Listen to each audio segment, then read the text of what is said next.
هل كندا باعت أمريكا؟ اللي حصل في يناير 2026 صدم واشنطن وخلى صقور البيت الأبيض في حالة ذهول.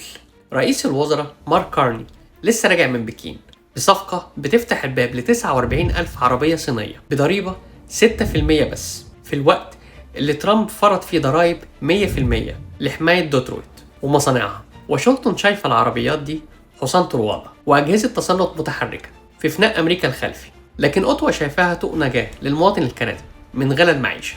هل إحنا فعلا قدام طلاق رسمي بين كندا وأمريكا؟ وهل فعلا كندا ممكن تخرج من تحالف العيون الخمسة الاستخباراتي بسبب إنها راحت للصين؟ المزارع الكندي كسبان، بس عامل المصنع خايف على لقمة عيشه من المنافسة الصينية.